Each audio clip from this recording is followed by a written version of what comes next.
vous m'avez manqué depuis hier. Aujourd'hui on continue avec les films de l'année, mais attention, pas les meilleurs, non ça c'est déjà fait.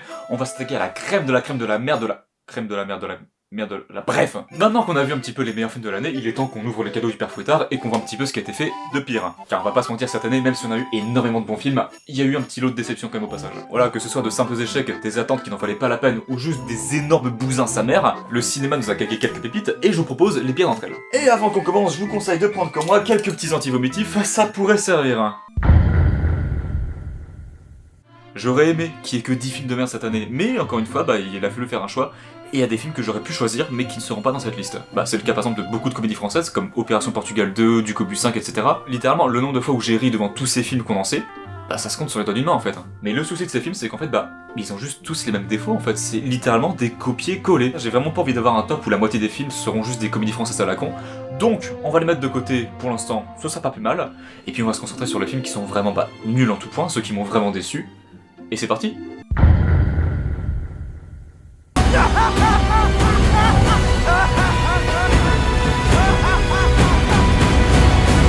J'ai vraiment hésité à mettre ce film dans le classement parce qu'on n'est pas sur un mauvais film en soi, mais on est plutôt sur une déception mais magistrale. Donc, Joker 2, évidemment, vous en doutiez, beaucoup d'attentes pour tout le monde, et surtout pour moi, j'ai adoré le premier film, je suis allé le voir genre 7 fois au cinéma, donc c'est vous dire à quel point j'attendais ce film. Non, Joker 2, littéralement, c'est le film que j'attendais, celui sur lequel j'avais peut-être le plus d'attentes de l'année, en fait, en général, bon, avec Nosferatu, mais vraiment, ce film n'a aucun sens. Non, en fait, je m'explique, c'est que le film n'est pas du tout ce à quoi je m'attendais. Bon, le fait que ce soit une comédie musicale, ça, je le savais. Parce que du coup, le fait qu'on aborde le thème de la folie et de la romance avec une comédie musicale, ce serait pas déconnant, en fait, ça aurait été même justement ultra intéressant.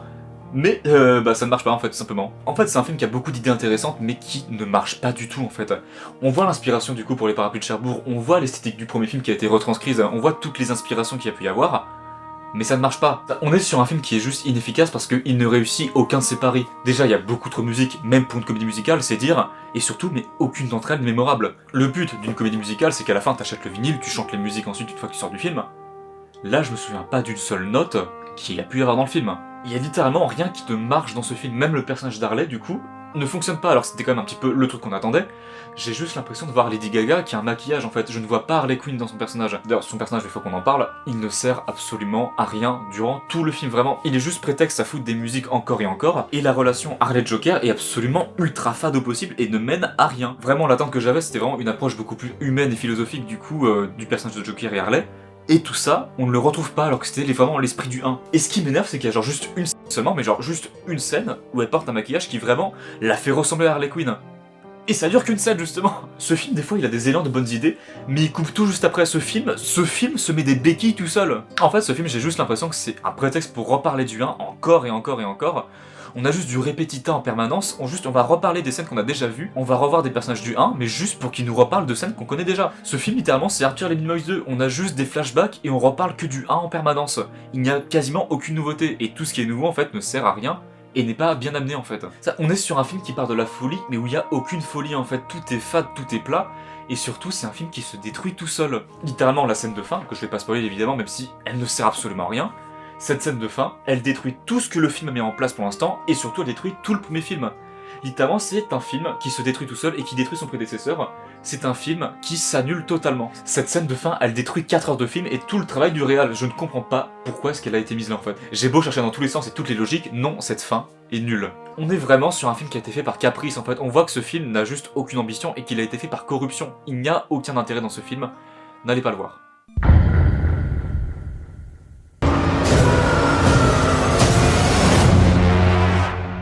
Putain, il y a encore un film de clown. Je crois qu'on est vraiment sur la plus grosse déception de l'année là. J'ai fait partie des gens qui ont découvert Terrifier en 2016, donc bien avant qu'il y ait eu la hype avec le 2.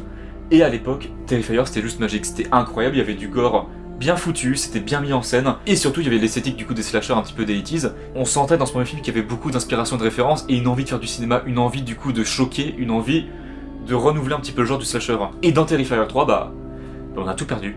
Vraiment, je comprends pas comment avec plus de budget t'arrives à faire moins bien que ton tout premier film qui était vraiment fait avec la peau des fesses. J'arrive pas à comprendre ce film en fait. On est sur quelque chose qui est beaucoup moins crédible que le 1 alors qu'il a 2 fois, voire 3 fois plus de budget en fait. Non, je ne comprends pas ce film. On est sur quelque chose qui se revendique comme étant le film le plus gore de l'année. C'est trop surfait, on a l'impression de voir un film en carton-pâte. Il n'y a rien qui fonctionne, les effets pratiques ne marchent pas, le sang n'est pas réaliste non plus, il n'y a rien qui fonctionne et ce gore ne marche pas. Ça vraiment, tu compares avec ce Substance qui lui du coup est un vrai film gore, c'est le jour et la nuit. Là on est sur un film vraiment qui en fait des caisses, qui en fait des tonnes, et au final c'est ni gore, ni effrayant, ni même spécialement drôle en fait au final. Il n'y a rien qui marche, c'est pas délirant, c'est pas flippant non plus. Tout est raté. Ce qui m'énerve en fait, c'est qu'on retrouve pas l'authenticité du 1. Le premier film était fait par amour et il était fait du coup avec un budget assez dérisoire. Là, le gars on lui donne tout l'argent du monde et il te fait un truc qui ne ressemble absolument à rien. Et si le gore ne marche pas, c'est pas sur l'histoire qu'on va se rattraper, hein, parce que celle-ci est nulle. Cette histoire n'a aucun sens, elle ne fait aucune logique et tout n'est que cliché ambulant. Littéralement, tout ce que vous connaissez du cinéma, et bah vous le retrouvez dans ce film. Fois 1000. J'ai vraiment l'impression de voir un film qui a été écrit par un enfant de 3ème en stage d'observation. Et la réalisation, c'est exactement pareil. Voilà, le gars du budget maintenant pour plus de décors et plus de lumière, mais les cadrages, ça reste toujours ultra simpliste. Ça reste toujours aussi plat, aussi fade, et y a pas d'identité en fait. La seule chose qui va carrer le film, c'est Art. C'est le seul truc qui va vraiment vous donner envie de voir le film. Sans ce clown, en fait, ce film n'est rien littéralement. C'est pas les acteurs qui vont sauver le film. Ils jouent mal, vraiment, j'ai l'impression de voir un film porno tellement les acteurs sont horribles. Y a que Art le clown qui vaut la peine de voir le film. J'ai vraiment l'impression que c'est le seul qui a investi, qui tente des trucs, et c'est le seul gars vraiment qui va te faire procurer, comment dire, quelques émotions en fait. Parce que le reste, il y a même pas de reste en fait, c'est juste un pauvre téléfilm j'ai l'impression, et surtout un film qui n'existe que par sa promo. Sans ça, ce film n'est rien, c'est un film qui se base que sur son gore, qui en plus ne marche pas. Donc qu'est-ce qui te reste en fait? Et bah rien du tout. Ce film est juste survendu, il se revendique tout seul comme étant le film le plus gore de l'année. Non, non, si tu veux un film qui est vraiment gore et qui te fait vomir, tu regardes The Substance. Terrifier 3, c'est de la merde. Let the games begin!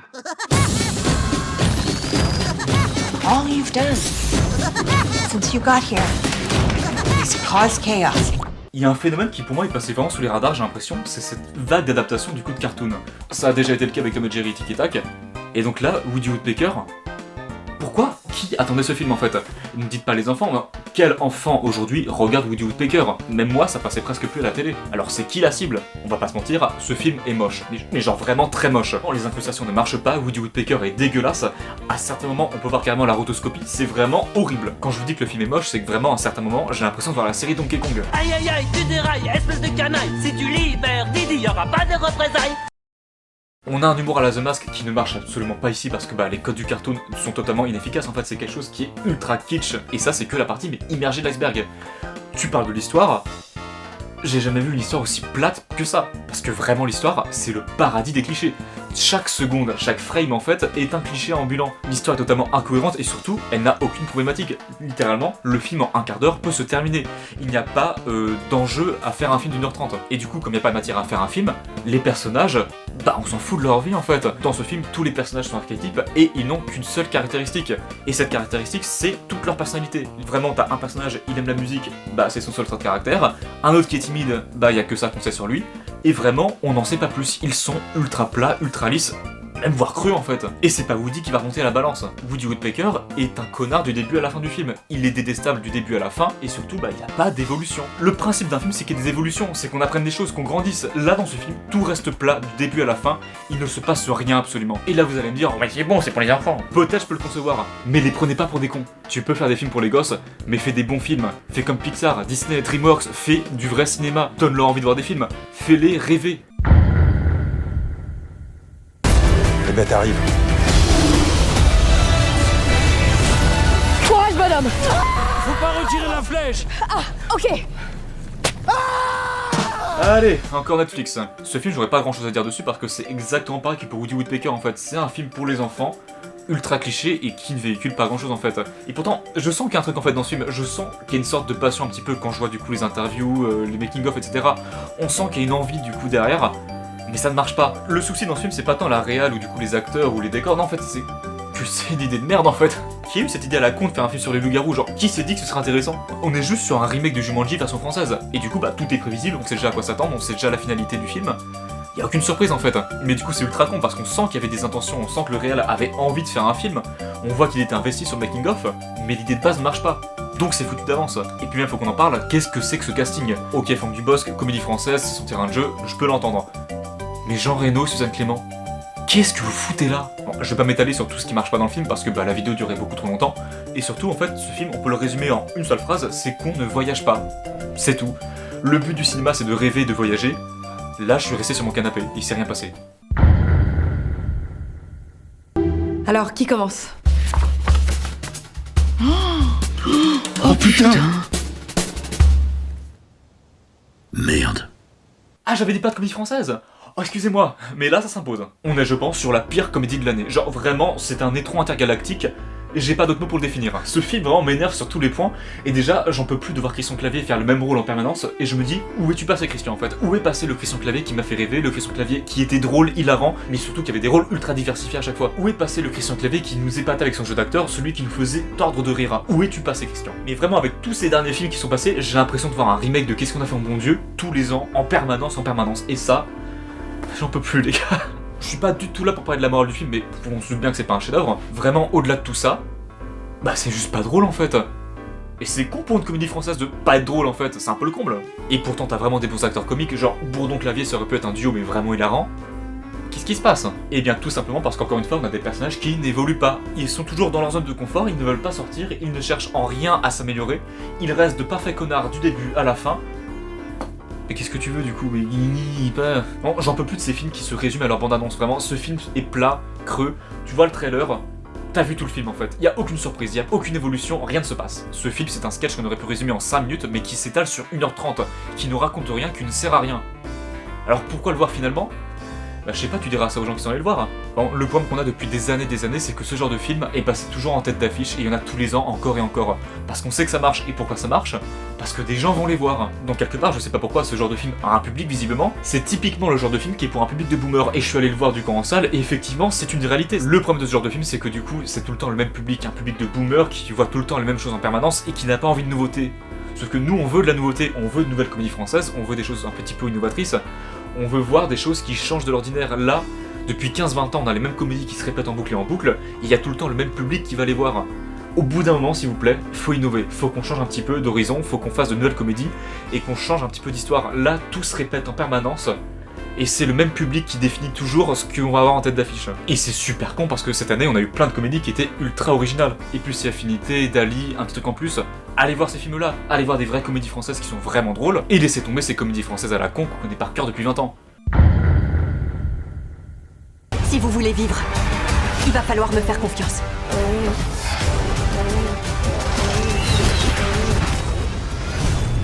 Ouais, tu te la racontes quoi. Peut-être un peu, ouais. On a de la chance, pas de Marvel cette année. Sony Pictures par contre, ouais. De base, je trouvais vraiment l'idée intéressante d'élargir un petit peu le lore de Spider-Man et d'élargir l'univers du coup du héros. Parce que c'est un univers que je trouve super intéressant, et je connaissais pas du tout Madame Web. Sauf que là du coup on est sur un gros pétard mouillé, je ne connaissais pas Madame Web, et bah j'ai pas envie de connaître du coup finalement, parce que ce film m'a littéralement dégoûté de tout l'univers en fait. Ça fait extrêmement longtemps que j'ai pas vu un personnage principal avec autant peu d'âme, aussi plat, fade, et aussi mou sa mère en fait. J'ai l'impression de voir un film sur un figurant pendant 1h50 littéralement. Ces personnages-là, et quand je dis ces personnages-là c'est pas que le principal, c'est tous, ils n'ont aucune expression, aucune âme, aucune caractéristique, ils sont aussi peu expressifs que les visages du Pôle Express. Il n'y a rien qui sort de leur corps, et c'est pas Sydney Sweeney qui va sortir du lot. Tous les acteurs sont à côté de la plaque, et je pense pas que c'est totalement de leur faute, à mon avis c'est aussi de la part des scénaristes, mais littéralement, Dakota Johnson c'est une catastrophe, Sydney Sweeney ce sera pas sa révélation, et t'as Raïm. Comment tu peux passer de Un Prophète et Monsieur Aznavour à ça? Son personnage, donc le méchant du film, j'ai jamais vu un antagoniste aussi nul et peu intéressant depuis des années. Et le combat final contre lui, c'est une bouillie de pixels, il n'y a rien qui ressort du film. Tout est sans âme en fait. Même les VFX ont été faits sans conviction, j'ai l'impression. On est presque 20 ans après Pirates des Caraïbes. Excusez-moi, j'ai pas l'impression. Le défaut principal du film, c'est qu'on n'embarque jamais dedans en fait. On est toujours laissé de côté, on est toujours en dehors du train fantôme et on ne rentre jamais dans l'attraction. Il ne se passe jamais rien et on n'est pas aidé par les personnages secondaires non plus. Ces persos secondaires, ils sont vraiment irritants, détestables, épuisants au possible et surtout débiles as fuck.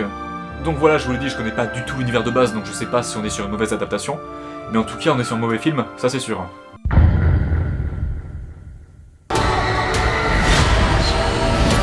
Paris est et sera toujours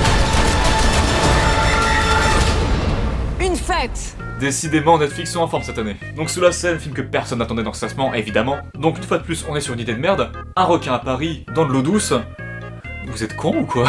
Ce film n'a réellement aucune raison d'exister, hein. Si ce film existe, c'est juste parce qu'il est sorti juste avant les JO, et c'est tout. Voilà, sinon ce film-là, on s'en serait tous battu les couilles. On sait tous que les films de requins, c'est toujours des réussites, mais là, le combo film français plus film de requin, il est magistral, hein. Et c'est bizarre parce que ça me rappelle un petit peu ce genre de film-là. Tu vois les films qui passaient sur Sci-Fi un petit peu à l'époque? Bah c'est exactement pareil. On est sur un film qui n'a pas de logique, qui est moche, mal joué, et qui n'a aucun intérêt. Vraiment, des requins d'eau douce quoi. Et pour ton début, j'avais presque failli croire. Genre, la première scène, elle est vraiment réussie pour le coup. Et puis après, on perd tout le rythme et toute la logique, et ça c'est vraiment, ça n'a pas pris. Bon, on est sur un film de requin, donc évidemment on va pas demander aux personnages d'avoir de la logique, donc les persos sont tous cons, mention spéciale à Mika qui est je pense le perso le plus débile de l'année 2024, la mère de Paris, excusez-moi, c'est une pâle copie des Dents de la Mer, c'est exactement les mêmes personnages, si ce n'est qu'elle est encore plus conne que l'original, et quand tu mélanges tout ça, ça te fait un bon film qui n'a aucun sens, surtout la scène de fin qu'on adore vraiment, ne changez rien les gars s'il vous plaît. Donc voilà, sous la scène film raté, on s'y attendait tous, mais seul avantage du film, il y a Monsieur Poulpe.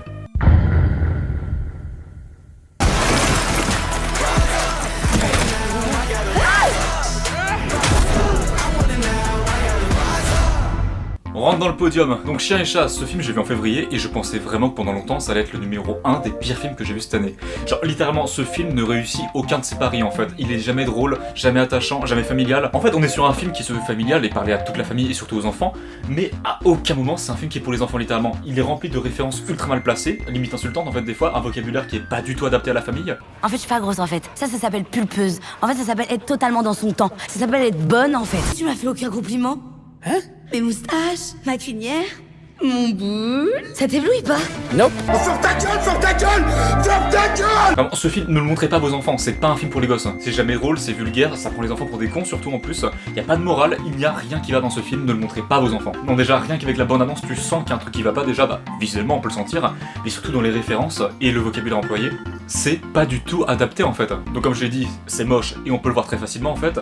On est encore une fois sur un mélange de réalité et de 3D qui ne fonctionne pas du tout. On sent quand même qu'il y a de la volonté, mais même pas en fait, il y a même pas de volonté en fait. Ce film est raté du début à la fin et rien ne fonctionne. On est sur un film qui est censé être familial, du coup avec des personnages qui vont être attachants, sur lesquels on pourra s'identifier. Ici, ces personnages-là sont plats au possible, on s'en fout de leur histoire, de leur aventure, ils ne sont pas intéressants, ils sont extrêmement ennuyeux. Genre par exemple, on a l'un des personnages principaux par exemple, son but dans la vie c'est juste être influenceuse, mais pas influenceuse comme tu connais, non, vraiment l'influenceuse du vide typée par les boomers. Le cliché parfait de l'influenceuse qui ne vit qu'à travers son écran et qui fait des vidéos de chat. Ce film, c'est un film pour les enfants vu par des gens qui ont 60 ans et plus, qui n'ont aucune idée de ce que c'est qu'être enfant aujourd'hui. C'est un film qui prend les gosses pour des cons et qui prend le spectateur en général pour des idiots. Et surtout ce film n'est pas drôle une seule seconde, c'est censé être une comédie, je n'ai pas lâché un seul rire, ni même un seul sourire durant toute la séance. Des fois ça peut arriver de trouver une ou deux blagues qui soient assez potages, mais là rien ne fonctionne. Absolument aucune séquence n'est drôle, on est toujours en fait sur l'overdose de conneries, il n'y a rien qui marche. Philippe Lachaud est dans l'excès dans son rôle, on a l'impression de voir en fait une sorte de Woody Woodpecker 2.0, mais avec des animaux français dégueulasses. Et je parle de Lachaud, mais tous les acteurs sont dans le faux. Franck Dubosc, c'est une catastrophe alors que pourtant on sait qu'il a un talent comique. Philippe Lachaud, je l'ai dit, il est dans l'excès absolu, ça n'a rien à voir avec tous les films qu'il a pu faire. Et la figuration, oh là là. En fait, j'ai l'impression de voir un mauvais film de Gulli qui est sorti en 2008. Vous savez, le truc qui passait après In the Boîte là, dont on s'en carré tous le cul. Et bah, j'ai l'impression de revoir ça exactement. C'est vraiment un remake de Volt produit par France 3. Ça n'a aucun sens. C'est un chat, un chien sans rongeur, je vais te foutre une tarte dans la gueule. Ce film, il dégouline de niaiserie, vraiment, c'est tout ce que je déteste dans les comédies familiales. C'est genre, oui, le méchant, il est pas si méchant en fait, il a bon cœur, mais il s'en fout, on s'en fout. Encore une fois, c'est un film qui a destination des enfants, mais les prenez pas pour des cons, arrêtez vraiment de mépriser les gosses. On dirait que vous avez oublié ce que c'était d'être enfant. Quand t'es enfant, justement, t'as envie de rêver, t'as envie de grandir, t'as envie de voir du grandiose. Donc voilà, arrêtez de prendre les enfants pour des cons et montrez-leur des vrais films, genre du Eisenstein ou Vous avez un peu plus de 24 heures pour éteindre l'incendie.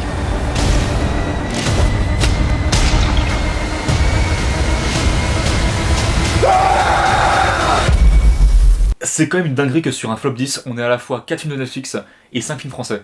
Je décerne un pattern un petit peu là. Si vous vous souvenez de ce que j'ai dit du coup sur le top 10 des films de l'année par rapport aux films français, et bien là, on est à l'opposition totale de tout ce qui faisait en fait le grand cinéma français de cette année. Tout ce que j'ai pu dire de bon dans le top 10, vous le prenez, et bah c'est l'inverse total ici en fait. Absolument tout est raté dans ce film, mais quand je dis tout, c'est vraiment tout. Déjà, à quel moment ça devient à l'esprit de dire tiens, je fais un remake d'un film qui n'a pas besoin d'être remaké en fait. T'as un film qui date d'il y a plus de 60 ans, qui est toujours aussi magique à regarder.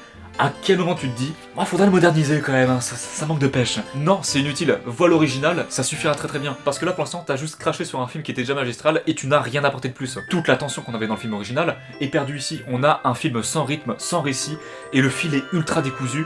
En fait non, mais il y a même pas de fil en fait, parce que juste tout ce qui se passe, c'est qu'on va suivre un camion qui roule, et c'est tout. Dans ce film, il n'y a absolument aucun décor, tout est vide, tout est plat, tout est creux, il ne se passe rien, il n'y a jamais de tension, ou alors quand ça se passe, bah, c'est pas intéressant, t'as des personnages que tu ne connais pas qui vont crever les uns après les autres, mais de toute façon on s'en fout vu qu'ils sont plats en fait eux aussi. Les scènes d'action ont été filmées à la GoPro, il n'y a absolument rien qui marche, soit on se fait chier, soit on se fait chier mais ça pète dans tous les sens. Il ne se passe rien. Ce remake, je pourrais les résumer en une seule phrase, c'est un canon qui roule et des personnages plats qui disparaissent les uns à la suite des autres et c'est tout, vous n'aurez rien d'autre du film. Il y a absolument aucune tension, ça veut se la jouer américaine, mais il y a rien du tout qui ressort de ce film en fait. Il y a aucune référence, aucune inspiration.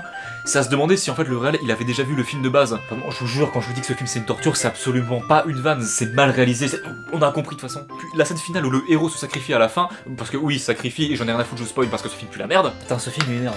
Le héros se sacrifie quand un putain de demeuré, ça ne sert à rien, et puis on s'en fout en fait. On s'en fout qu'il crève, de toute façon on a aucune empathie pour lui, on sait même pas qui c'est. Et tant que je suis sur les persos, on peut peut-être parler des acteurs, tout le monde sonne faux. C'est incroyable, je sais pas si c'est dû à une direction artistique qui est au rabais, ou si c'est les dialogues qui ne marchent pas, ou juste un mauvais choix de casting, mais ça ne marche pas en fait. Pourtant il y a des bons acteurs quand même au final, genre Anna Girardot, bah qu'est-ce que tu fous là en fait. Et puis t'as d'autres acteurs genre Sofiane en fait, mais bah non du coup. On est vraiment à des années-lumière du film de base qui était fait par Clouzot, un film qui était ambitieux, qui était novateur et surtout qui était ultra grandiose. Là on perd toute la magie du film, vraiment ce film est à l'image de ses décors. C'est un putain de désert cinématographique.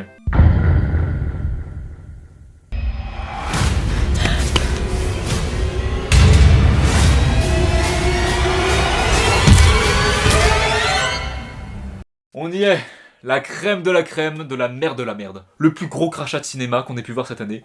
Le voilà, Mousetrap. Donc Mousetrap, il n'y a pas à passer par quatre chemins, c'est une honte pour le cinéma, c'est une honte pour Disney, et c'est un film qui crache à la gueule de tout. Il crache à la gueule de Disney, des fans de cinéma, il crache à la gueule du monde entier. Ce film n'a aucune raison d'exister si ce n'est de vivre à travers son concept à la con. Ce film, c'est le putain d'Antéchrist 2024, il fallait l'avorter avant qu'il naisse. C'est la pire réale que j'ai cette année, c'est un putain de film étudiant, et encore, c'est insulter les films étudiants parce que j'en ai vu qui étaient beaucoup mieux fait que ça. C'est cheap, les effets spéciaux sont dégueulasses, il y a absolument pas de montage, les décors sont dégueulasses, les lumières, on va même pas en parler, et le jeu d'acteur... Mon dieu, on a des personnages à la con, genre littéralement c'est le cliché de la bande à Scooby-Doo, y a rien qui marche. Tout le monde est archétype, tout le monde a une seule personnalité et personne n'a de profondeur. Ils sont tous ultra lisses et ils n'ont qu'une putain de surface qui est creuse. On est sur une bande de connards enrobés à la merde et ils sont creux au possible. Ils n'ont même pas de surface en fait, ils n'ont rien pour eux, ils sont pas attachants, il n'y a rien qui les sauve. Bon, c'est peut-être un truc qui les sauve, c'est l'histoire, parce qu'elle est tellement horrible, croyez-moi, ça vous fait oublier tout le reste en fait. Cette histoire n'a absolument aucune logique, on fait des va-et-vient entre des flashbacks et le présent, toutes les 5 minutes, mais genre littéralement toutes les 5 minutes, tu retournes dans le présent, dans le passé, toutes les 5 minutes, on te redit ce que tu viens de voir en permanence. Ce film vous prend pour des cons et vous insulte. Et ça vous gêne pas? Quand je vous dis qu'on vous prend pour des cons, c'est vraiment le cas. Genre, le film est censé être narré du coup par la seule survivante du film, mais comment est-ce qu'elle peut te raconter des scènes qu'elle n'a pas vécues du coup? Et même au-delà de tout ça, tous les personnages sont cons au possible. Il n'y a aucune relation qui est intéressante, on ne veut pas savoir du coup ce qui va se passer chez eux. Ils sont pas intéressants en fait, on est vraiment sur un Sacha du pauvre, qui est déjà un genre pas très riche de base, mais là c'est ni efficace, ni drôle, ni effrayant, ni gore, il ne se passe absolument rien. Et bon, et que dire de la scène de fin qui est pour moi le plus gros mindfuck que j'ai vu cette année? On est sur un film où tu sais pas si Mickey est un tueur, une entité démoniaque ou je sais pas quoi. Le gars peut se téléporter façon Joséphine Ange Gardien, son point faible c'est la lumière, et il se fait mettre à l'amende par des gosses alors que je vous rappelle, il peut se téléporter. Il n'y a absolument rien à sauver dans ce film, c'est un gâchis de temps, d'argent, et littéralement tout ce qui aurait pu être évité dans ce film, ben ils l'ont fait en fait. C'est un film qui je pense fait honte à toute l'humanité en fait, si jamais les aliens débarquent et qu'ils voient ça, bah on l'aura cherché en fait. Mais ce que je déteste le plus dans ce film et qui me met vraiment genre hors de moi, c'est que pendant qu'on fait des films comme ça, des films de merde, des films qui n'ont aucun intérêt et qui n'ont aucune ambition, et bah t'as des jeunes talents, t'as des jeunes réalisateurs, t'as des jeunes plein d'ambition en fait, t'as plein de films qui ne verront jamais le jour parce qu'on préfère produire de la merde, on préfère produire du coup des films de merde comme ça, on préfère produire de la bouse intergalactique plutôt que de croire aux jeunes talents. Dites-vous juste que pendant qu'on fait ce genre de films de merde, et bien t'as plein de rêves qui se fanent et t'as plein de films qui ne verront jamais le jour. Parce qu'on fait ce genre de film à la place. Et pour moi ça va, c'est la pire insulte que tu puisses faire au cinéma. C'est pour ça que ce film c'est la plus grosse honte de l'année, qu'il nous fait honte à tous, et que je l'ai acheté du coup. Littéralement entre mes mains, t'as le plus gros contraste 2024, du meilleur film au pire film.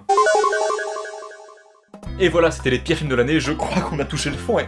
Ah oui, c'est profond quand même. Bon, on rigole, mais évidemment, 2024, c'est pas ça qu'il faut retenir, c'est surtout les bons films, ceux qui vous ont passionné, ceux que vous avez aimés. Ça peut arriver de tomber sur des copies, c'est vrai, mais le plus important, c'est de savoir ce que vous aimez, ce qui vous passionne et les films que vous voulez retenir. Tous ces films de merde, je vous rassure, ils manqueront à personne, on peut les oublier. Ça m'a vraiment fait plaisir de vous partager tous ces retours sur tous ces films, et on verra ce que 2025 donnera. Profitez des fêtes, profitez de la fin d'année, et je vous souhaite déjà une bonne année en espérant qu'il soit chargé en cinéma. Allez, surtout, portez-vous bien, j'insiste. On se retrouve très bientôt pour la suite. Salut à tous.